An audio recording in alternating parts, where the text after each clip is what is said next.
Bonne nouvelle, comme promis, on enlève le couvre-feu lundi prochain. Yo, ta gueule, man. C'est quoi cette affaire de chum toxique qui crée un problème puis là il t'appelle? Hey! Bonne nouvelle, j'ai perdu la ceinture avec laquelle je te bats depuis un moment. Hein? Dis-moi merci. Hein? Hein? Bonne nouvelle. Bonjour, ici Nicolas Tétrault dans le froid de Montréal. Écoutez, hier, j'ai vu la conférence de presse de François Legault et je suis étonné ce matin du peu de réactions des journalistes qui sont un peu endormis mentalement, puis la population en général. Ce qui a été pratiqué hier, j'ai fait 4 élections, j'étais conseiller du premier ministre Parizeau, j'ai été élu à l'Hôtel de Ville de Montréal. Écoutez, c'est une politique de diversion. Quand le gouvernement de François Legault a parlé de probablement taxer les non-vaccinés, c'est une mesure juste pour envoyer tout le regard, toute l'attention des journalistes vers quelque chose d'autre. De toute évidence, le gouvernement du Québec n'a pas besoin de ces quelques centaines de milliers de dollars-là qu'ils veulent aller chercher et ça fait juste accentuer la division entre les vaccinés et les non-vaccinés, ce qui est ridicule. Quand on est premier ministre de tous les Québécois.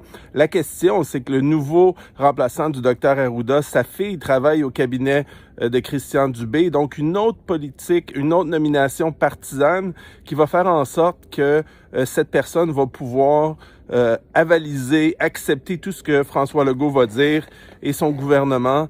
Parce que quand on fait des choix aussi déchirants que des confinements forcés que personne d'autre ont au Canada, ni aux États-Unis, ni au Mexique d'ailleurs, des choix uniques au Québec qui enlèvent nos droits civils et nos libertés basés sur aucune logique scientifique, aucune étude. Donc, on a besoin d'avoir un pantin à côté de nous, quelqu'un qui dit oui, monsieur le Premier ministre, vous avez raison. Et quoi de mieux que d'avoir une nomination politique partisane pour remplacer Dr Arruda, qui était contre plusieurs de ces mesures-là, mais qui n'avait pas le choix de fermer sa gueule. Donc, il a décidé de quitter. Ici, Nicolas Tétrault, à Montréal. J'espère que les journalistes vont se poser des questions. Et si on regarde aussi, le premier ministre François Legault semble directeur ou administrateur de plusieurs compagnies pharmaceutiques à Mirabel. Faites vos analyses, faites vos recherches. Vous êtes endormis mentalement, mais pour ceux qui commencent à se réveiller, je vous encourage et je vous souhaite la plus belle journée. Est-ce que tout ça est normal? Il semblerait que c'est comme ça que ça se passe au Québec, comme dans le temps de Duplessis. C'est une conversation que je croyais jamais. Les vaccinés, les non-vaccinés. On peut pas leur piétiner dessus. Bon, c'est un nouveau concept. Imagine qu'ils avaient découvert la meilleure manière d'être inoculé pour le COVID, sucer le eggplant d'un homme noir. Ok, pas n'importe lequel. Il faut soit gros, thick.